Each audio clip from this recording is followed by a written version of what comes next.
শ্রীমদ্ ভগবদ গীতার সপ্তদশ অধ্যায়ে আমরা আছি। আমাদের আলোচনা চলছেন এই অর্থে, অর্থাৎ শুরু করেছিলাম মাত্র, কিন্তু একটু বাধা পড়ে যাওয়ায় দিতে পারিনি।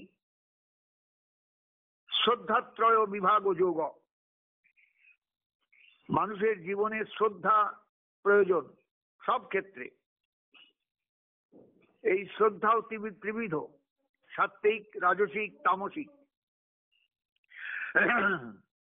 অর্জুন প্রশ্ন করছেন এই জায়গায়, গোবিন্দের কাছে নিশ্চয়ই দেখেছেন সবাই, তবু আমি একটু পেছিয়ে যাচ্ছি সামান্য, কারণ যেহেতু মাঝখানে একটা সময়ের ব্যবধান চলে গেছে।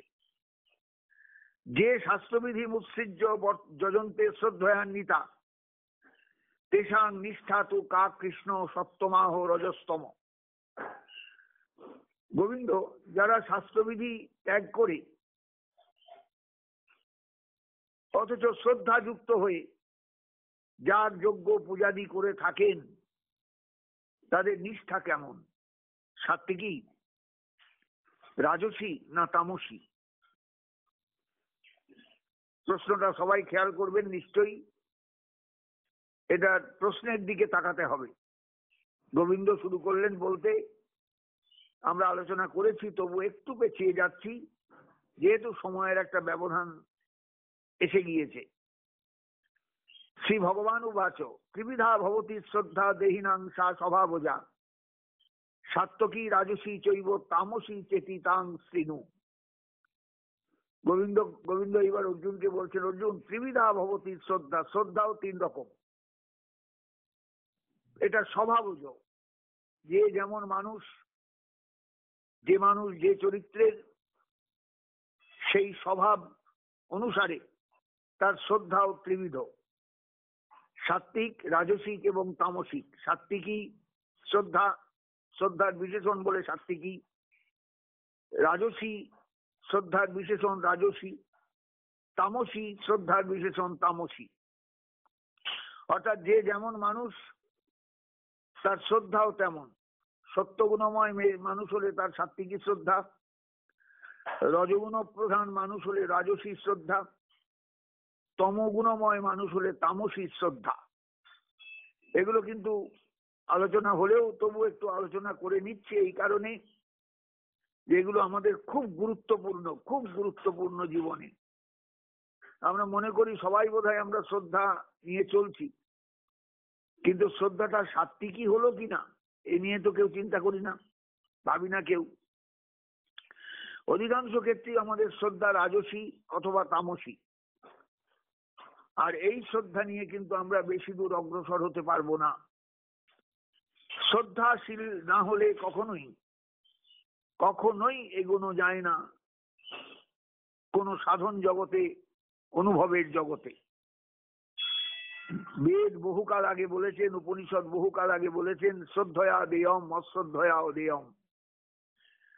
যা কিছু দেবে শ্রদ্ধা অনুসারে দেবে, শ্রদ্ধা পূর্বক দেবে। অশ্রদ্ধা করে কিছু দিতে যেও না, করতে যেও না। এই শ্রদ্ধা জিনিসটাকে বুঝতে হয়। শ্রদ্ধা শ্রদ্ধা শ্রদ্ধা। আগের অধ্যায়ে গোবিন্দ বলেছেন, যারা শাস্ত্রবিধি ত্যাগ করে স্বেচ্ছাচারী হয়ে কর্ম করেন তাদের এই কর্মে সিদ্ধি লাভ হয় না। কিন্তু এরূপ অনেক লোক আছেন যারা শাস্ত্রবিধি অগ্রাহ্য বা অনাদর করেন না, অথচ অজ্ঞানতা বশত আলস্য বশত শাস্ত্রবিধি যথাযথ পালনও করেন না, কিন্তু লৌকিক আচারের অনুবর্তী হয়ে শ্রদ্ধা সহকারে পূজার্চনাদি করে থাকেন। এইখানেই অর্জুনের প্রশ্ন যে এই শ্রদ্ধাযুক্ত, এই সকল শ্রদ্ধাযুক্ত মানুষের যে নিষ্ঠা, তাকে কি বলা যাবে সাত্ত্বিকী, রাজসী বা তামসী? মনে রাখতে হবে যে যারা অশ্রদ্ধাপূর্বক শাস্ত্র ধর্মকে অগ্রাহ্য করেন, এখানে সেই আসুরিক প্রকৃতির লোকদিগের কথা বলা হচ্ছে না। শ্রদ্ধাশীল লোকেরও প্রকৃতি ভেদে শ্রদ্ধা কেমন বিভিন্ন হয় এবং ত্রিগুণ ভেদে আহার, যজ্ঞ, তপস্যা, দান এগুলো কিভাবে বিভিন্নতা লাভ করে, তাই এই অধ্যায়ে ভগবান সবিস্তারে বর্ণনা করেছেন। শ্রী গোবিন্দ বলছেন অর্জুনকে, অর্জুনের প্রশ্নানুসারে, ত্রিবিধা ভবতী শ্রদ্ধা দেহিনাংসা স্বভাবজা। প্রত্যেক দেহীর, দেহধারী ব্যক্তির স্বাভাবিক একটা শ্রদ্ধা আছে, থাকতে বাধ্য। সেটা সাত্বিকও হতে পারে, রাজসিকও হতে পারে, তামসিকও হতে পারে। সাত্বিকীও হতে পারে, রাজসীয় হতে পারে, তামসীয় হতে পারে। অর্জুনকে গোবিন্দ বলছেন, তুমি শোনো ব্যাপারটা। সত্যানুরূপা সর্বস্ব শ্রদ্ধা ভবতি ভারত। গোবিন্দ 3 নম্বর শ্লোকে বলছেন, না এটা হলো 3 নম্বর শ্লোক। 3 নম্বর শ্লোকে গোবিন্দ বলছেন যে, হে ভারত, হে অর্জুন, সকলেরই শ্রদ্ধা নিজ নিজ অন্তঃকরণ প্রবৃত্তি বা স্বভাবের অনুরূপ হয়ে থাকে। শ্রদ্ধাটা মানুষের স্বভাবের অনুরূপ। যে যেমন স্বভাব নিয়ে চলেন, শ্রদ্ধাটাও তার তদ্রূপ। মানুষ শ্রদ্ধাময়, পরিষ্কার বলছেন, শ্রদ্ধাময়ময়ং পুরুষ। মানুষ স্বাভাবিক একটা শ্রদ্ধা নিয়ে চলে জগতে। যে যেমন শ্রদ্ধাযুক্ত সে সেই রকমই হয়। যোজশ্রদ্ধ সএব স। যার যেমন শ্রদ্ধা তার সেই রকমই অগ্রগতি বা তার প্রাপ্তি। কেউ কেউ আবার এই শ্লোকের এরকম ব্যাখ্যাও করেন যে পুরুষ অর্থাৎ পরমেশ্বর শ্রদ্ধাময়। যে যেরূপ শ্রদ্ধাযুক্ত তার নিকট তিনি সেরূপই উপস্থিত হন। কিন্তু এই শ্লোকের ভাষায় ঠিক এরূপ অর্থ ব্যক্ত হয় বলে মনে হয় না। কোন প্রসিদ্ধ টিকাকারও কিন্তু এরূপ ব্যাখ্যা করেননি। এই জন্য এই ব্যাখ্যা আমিও করতে গেলাম না বা করলাম না। যজন্তে সাত্বিকা দেবান যক্ষ রক্ষাংশী রাজসা প্রেতান ভূতগণাংশান্যে যজন্তে তামসা জনা। এইবার বলছেন, জানো অর্জুন, সাত্বিক ব্যক্তি যারা তারা দেবগণের অর্চনা করেন। রাজসিক প্রকৃতির যারা তারা যক্ষ রাক্ষসের অর্চনা করেন। আর তামসী প্রকৃতির ব্যক্তিগণ ভূত প্রেতের পূজা করে থাকেন। সমাজের দিকে তাকাবেন, সংসারের দিকে তাকাবেন, আপনারা এই 3 রকম পূজক সমাজে দেখতে পাবেন। দেবতার অর্চনাকারীকেও পাবেন, বিভিন্ন রকমের যক্ষ রাক্ষসের অর্চনাকারীকেও পাবেন, ভূত প্রেতের অর্চনাকারীকেও পাবেন। সুতরাং স্বাভাবিকভাবে বোঝা যাচ্ছে যে সাত্বিক, রাজসিক, তামসিক এই যে ভাবনা, শ্রদ্ধাত্রয়, এই শ্রদ্ধা অনুযায়ী মানুষের মধ্যে বিভেদ এসে যেতে বাধ্য বা আসবেই। সাত্বিক প্রকৃতির মানুষ একরকম অর্চনায় ব্যস্ত হবেন, রাজসিক প্রকৃতির মানুষ একরকম অর্চনা নিয়ে থাকবেন, তামসিক প্রকৃতির মানুষ তাদের অর্চনার ধারা সম্পূর্ণ পৃথক হতে বাধ্য। ত্রিবিধা শ্রদ্ধা, শ্রদ্ধা তাই 3 রকম। শ্রদ্ধাই উপাসনার প্রাণ। যজ্ঞ, দান, ব্রত, নিয়মাদিরও মুখ্য কথা হলো শ্রদ্ধা। প্রেম ভক্তি পথেও প্রথম কথাই হলো আদৌ শ্রদ্ধা।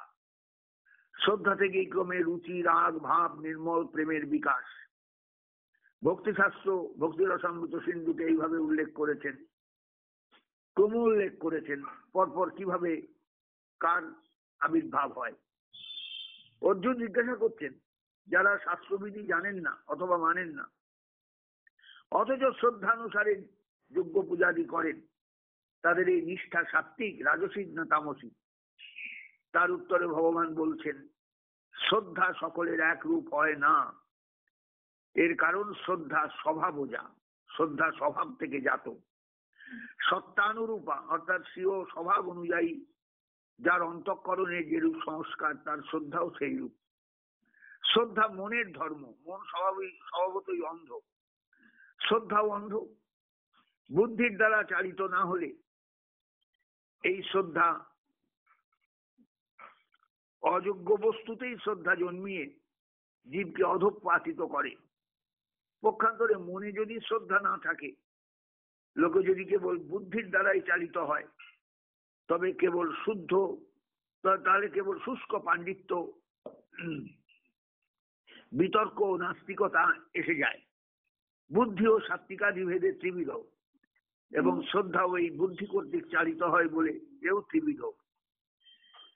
দস্যুগণ নরবলি দিয়ে কালী পূজা করতো এক সময় আমাদের এই দেশে। তাদের এই পূজা বা শ্রদ্ধা ঘোর তামসিক, এবং তামসিক বুদ্ধি থেকেই জাত।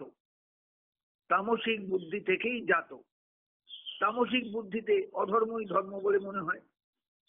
অধর্ম ধর্মমিতি যা মন্যতে তমসাবৃতা। অষ্টাদশ অধ্যায়ে ভগবান বলবেন, কেউ কেউ ছাগ মহিষাদি বলিদান করেন। এই শ্রদ্ধা রাজসিক বুদ্ধি প্রসূত। রাজসিক বুদ্ধি শাস্ত্রাদির প্রকৃত মর্ম যথাযথ বুঝতে পারে না। গীতাতেও বলেছেন ভগবান, অযথাবৎ পূজা নাতি।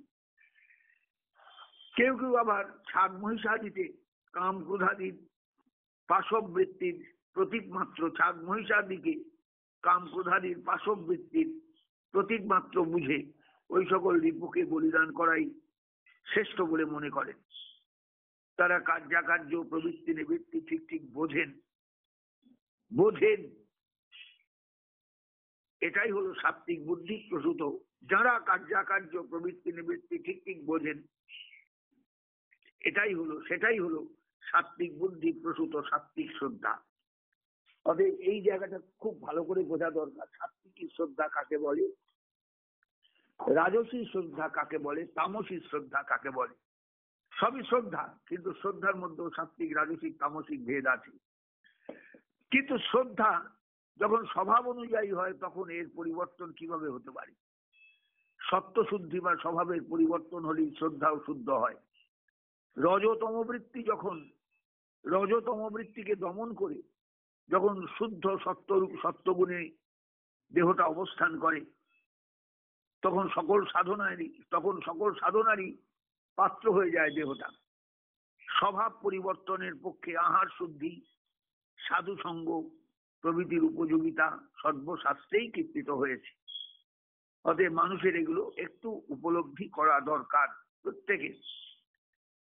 অশাস্ত্র বিহিতম ঘোরম তপ্পন্তে যে তপোজনা, দম্ভ অহংকার সংযুক্তা কামরাগ বলান্বিতা, কর্ষয়ন্ত শরীরস্থং ভূত গ্রাম মতে তস, মাঞ্চই বান্ত শরীরস্থং তান বৃদ্ধি অসুর নিশ্চয়ান, তান বৃদ্ধ অসুর নিশ্চয়ান।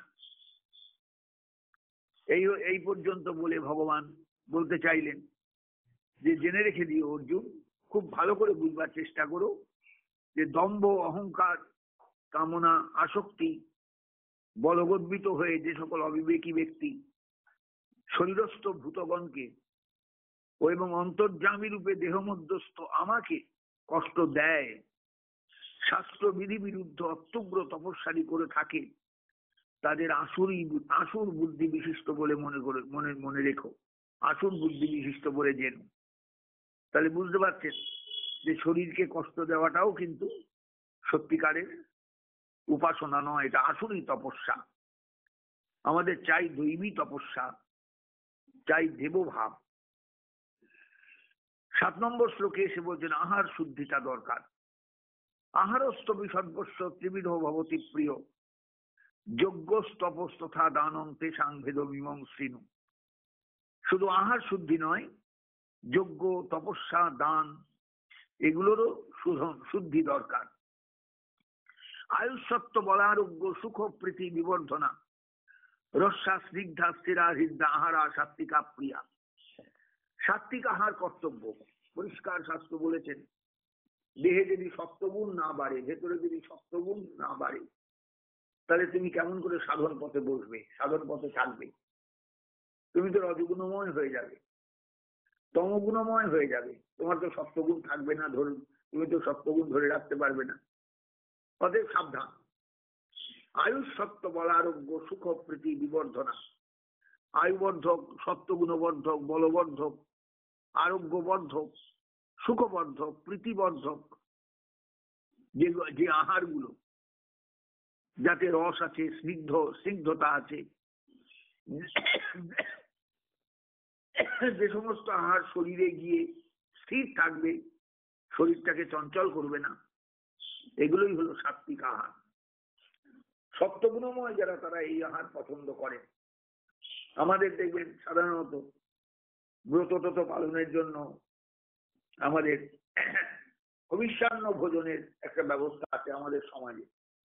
দেখবেন হবিষ্যান্ন ভোজন করলে শরীরের মধ্যে কোনো কষ্ট হয় না, শরীরটা স্থির থাকে, খুব স্নিগ্ধ থাকে।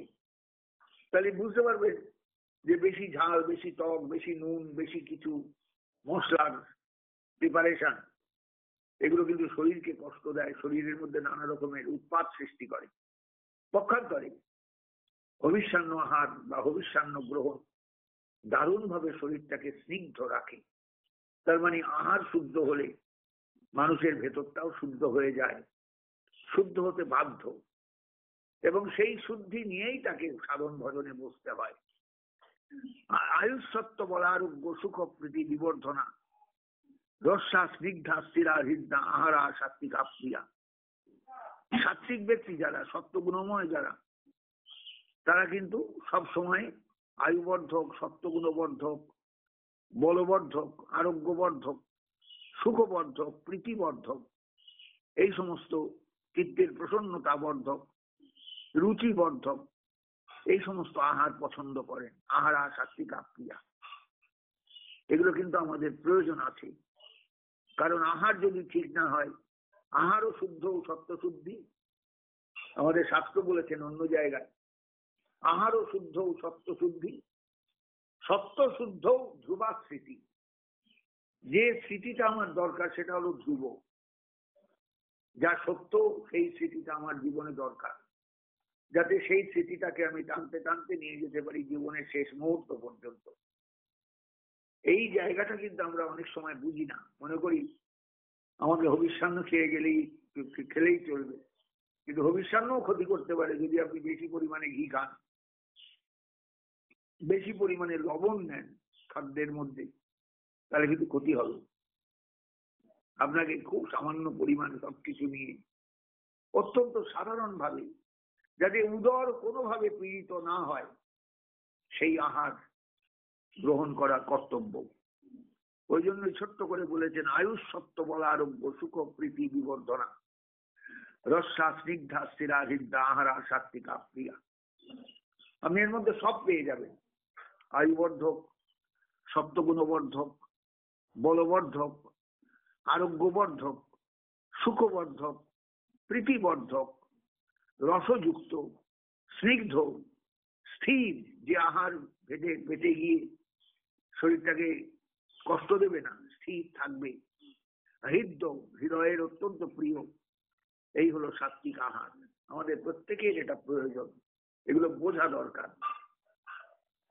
এই জন্য আমাদের শাস্ত্রে হবিষ্যান্ন ভোজনের এত নির্দেশ, এত উপদেশ, এবং সেই হবিষ্যান্ন যদি দেবতার সামনে দিয়ে তাকে যদি নিবেদন করে, অন্তরের শ্রদ্ধা দিয়ে নিবেদন করে যদি গ্রহণ করা যায়, তার ক্রিয়াটা বড় সাংঘাতিক।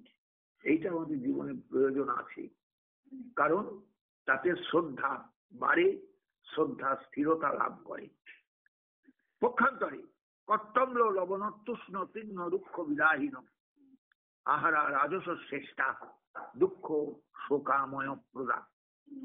রাজসিক আহার কিন্তু কষ্টদায়ক, কটু, অম্ল, লবণ, অতিশয় ঝাল, তীক্ষ্ণ, জিভে একবারে জ্বলুনি এসে যায়, রুক্ষ, বিদাহী, কষ্ট দেয়, বুক দিয়ে নামতে নামতে তখন জ্বালা সৃষ্টি করে, এগুলো হলো রাজসিক আহার।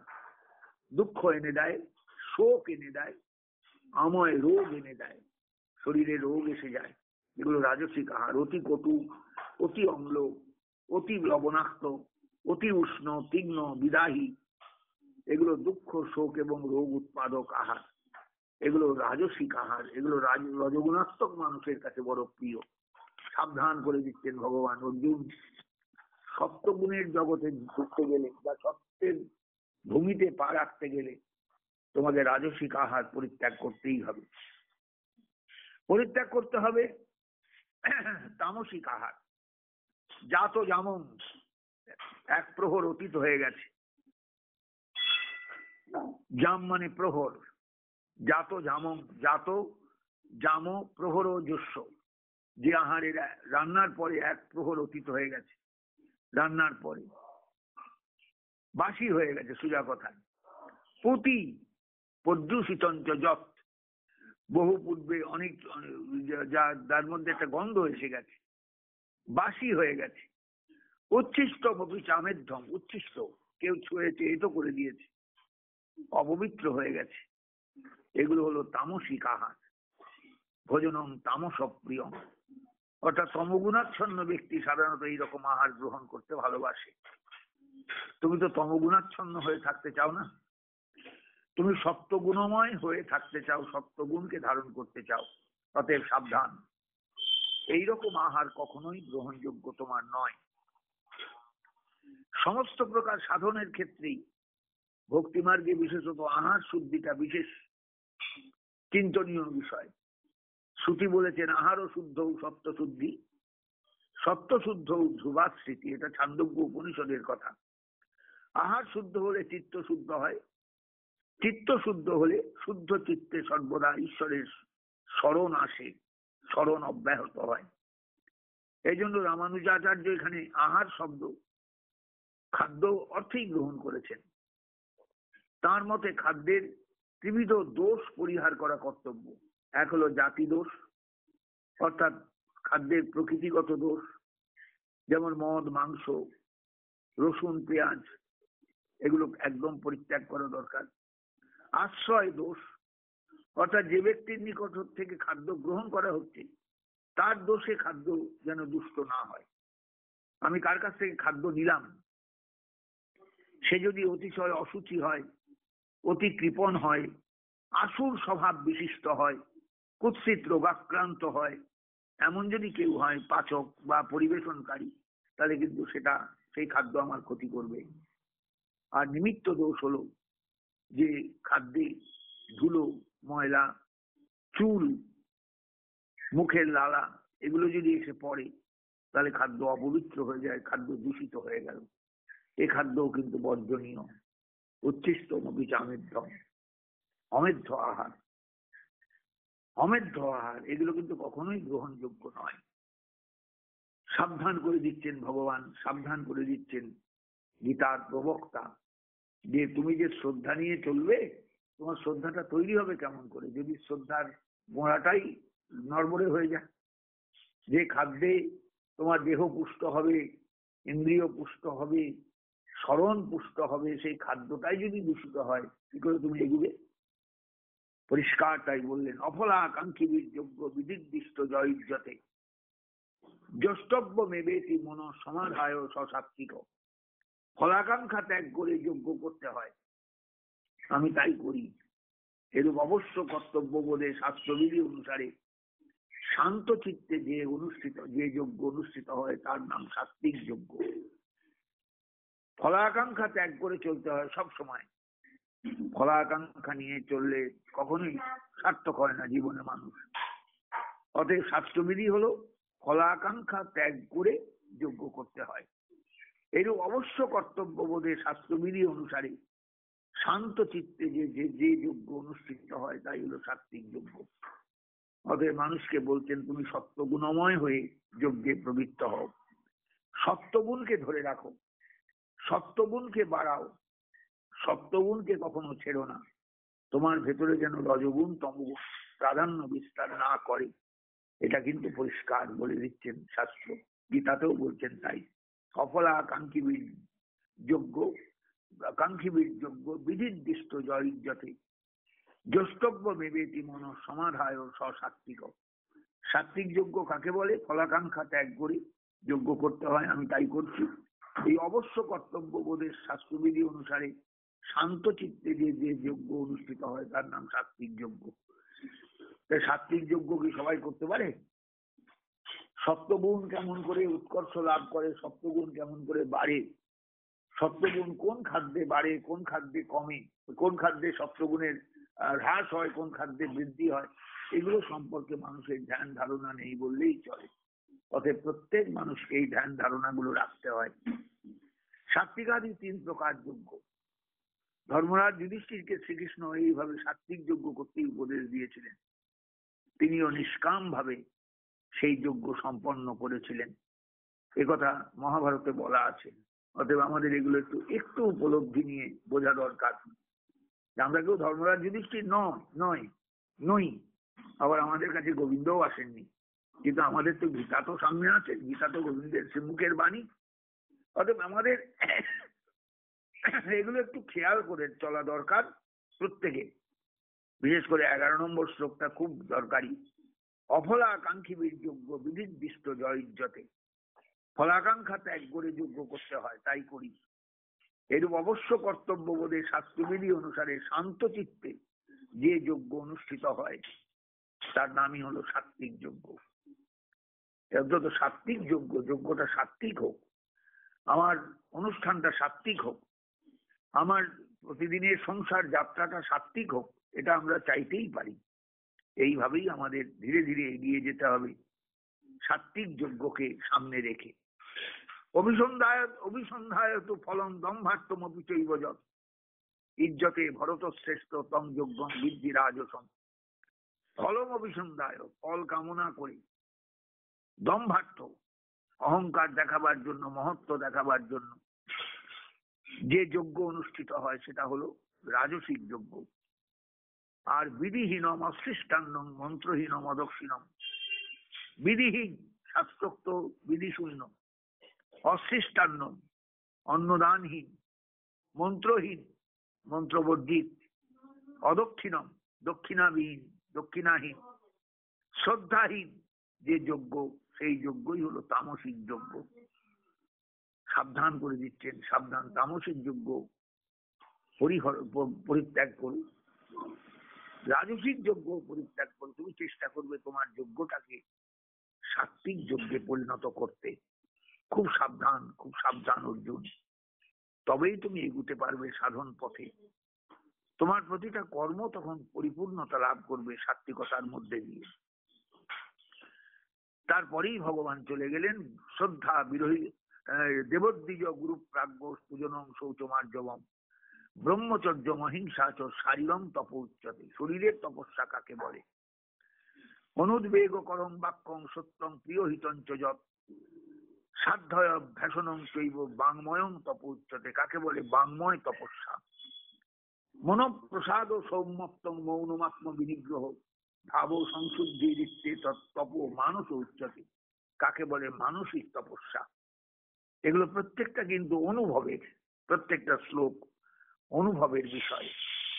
আমি ব্যাখ্যা করতে পারি বহুভাবে, বহু রকম ভাবে, কিন্তু ব্যাখ্যা করলেই হলো না। আমাদের প্রত্যেকের এগুলো অনুভব করা দরকার। কাকে বলে সাত্বিক তপস্যা, কাকে বলে রাজসিক তপস্যা, কাকে বলে তামসিক তপস্যা, এগুলো আমাদের প্রত্যেকের অনুভবের বিষয়বস্তু। আশা করি যারা এই অধ্যায়টা পড়বেন খুব খুব খুব মনোযোগ সহকারে পড়বেন। শ্রদ্ধাত্রয় বিভাগ যোগ।